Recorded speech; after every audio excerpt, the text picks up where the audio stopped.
สุโขทัยตอนนี้บาสอนอยู่ที่บ้านซองเมืองใต้เมืองหนองบกแขวงคำม่วนคลิปนี้สิพาพี่น้องเข้ามาเลาะมาเที่ยวงานบุญบังไฟแสนประจำปีบ้านซองเมืองใต้เนาะปีนี้มีบังไฟใหญ่หลายบ้างพี่น้องเลยคลื่นมวลซื่นคนก็หลายเนาะเป็นจัดทุกปีพี่น้องเป็นงานบุญใหญ่งานบุญประจำปีประจำบ้านของเพิ่นเนาะไปติดตามรับชมเบิ่งบรรยากาศน้ำกันเลยเนาะว่าสิเป็นแล้วได้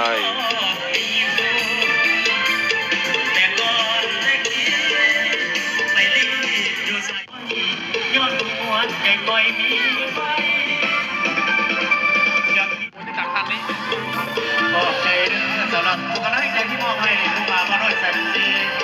และเราไปหมายอาญากันเลยบางไฟแสนบางที่10นะครับปล่อยพ้นกันได้พอเป็นอย่างน้องพอกรรมการพ้นการย่างไปย่างมาเป็นเมือง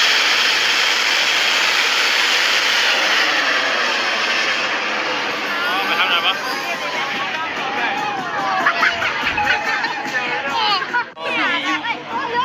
ยังคัดเราอยู่ยังคัดแล้วเชื่อเอาบนเส้นกันครับเสียงเพลง15บางที่10มาได้2-3อาสาวฮักของฮักเวทีได้คนหลายเลยวันนี้พี่น้องขนาดฝนตกเขาจะได้มอบของบนเส้นให้บรรดาท่านบรรดาพ่อแม่พี่น้องเขาทั้งเงินคนอื่นสั่งที่เขาไม่ต้องมันนักเสียคนใดต้องการให้เครื่องแก้วเครื่องเดิมเราเครื่องแก้วมีโจจนสิมดยังมา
คำมวลเริ่มบรรยายรถเพิ่ง2,000เริ่ม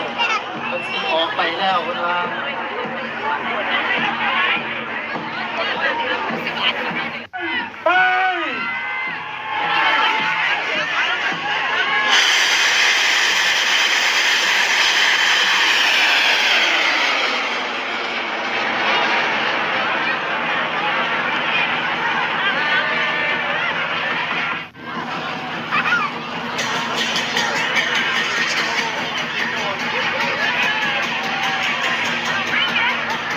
เก้า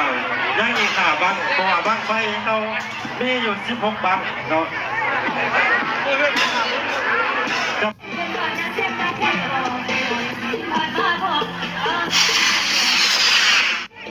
บางไฟแสนบางที่15กำลังขึ้นห้างตอนนี้พี่น้องจุดเรื่อยๆน้องยังอีก3บังมีทั้งหมด16บัง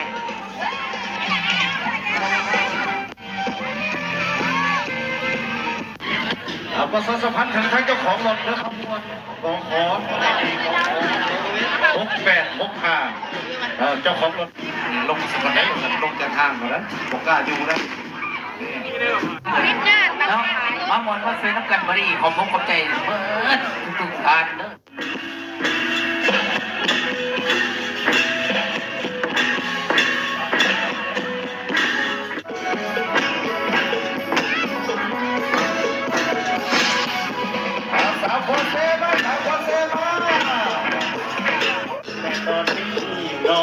พี่น้องบางไฟแสนบางที่13กำลัง4จุด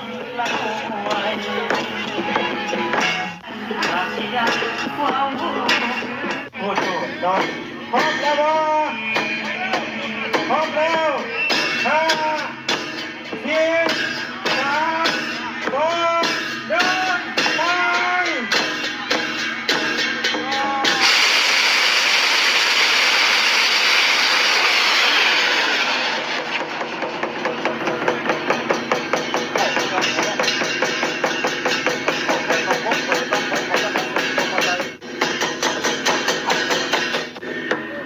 เป็นเจ้าของบังไฟบังไฟแสนบังปี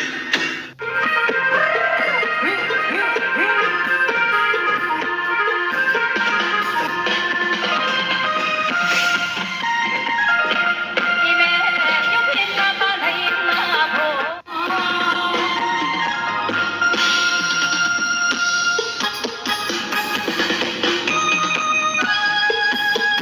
เอาพี่ใส่ให้ผู้สาวหอมสองหนาเพลงนี้กันแล้วกันเด้อหอมสองจะไหนมีแต่ผู้งาม ไฟแสนบังสุดท้ายเนาะบังที่16พี่น้อง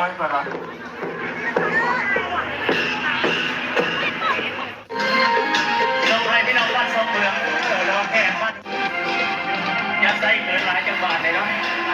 ใช่บักตีสร้างดำนงบักสี่สามสองเดินไป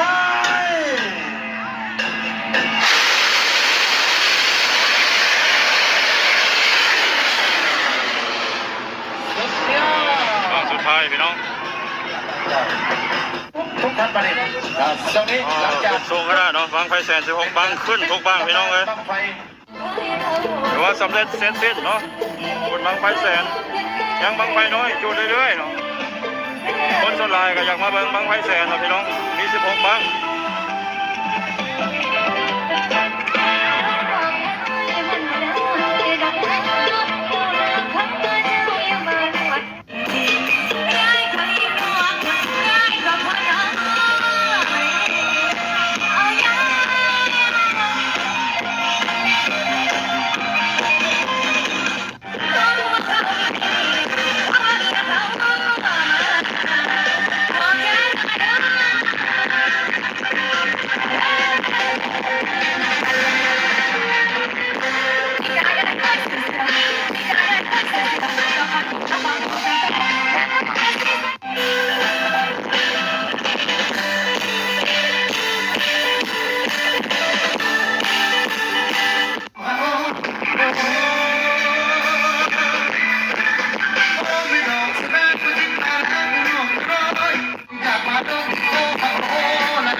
เด็กหมาน้อย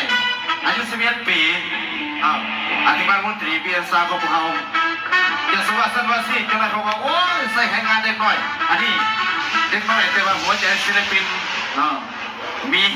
มีหัวใจเป็นตีกลอง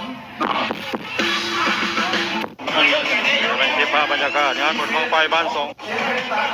นี่ก็เป็นคลิปภาพบรรยากาศบุญบังไฟบ้านสองเมืองประจำปี2025ฝนตกซุ้มเย็นพี่น้องเลยตัวยิ่งใหญ่มีบังไฟแสน16บังคึกคืนหลายพี่น้องเลยสำหรับคลิปนี้บางคนนี้บางส่วนขอปิดคลิปไว้สำเนียงก่อนเนาะคลิปหน้าพบกันใหม่พี่น้องสบายดี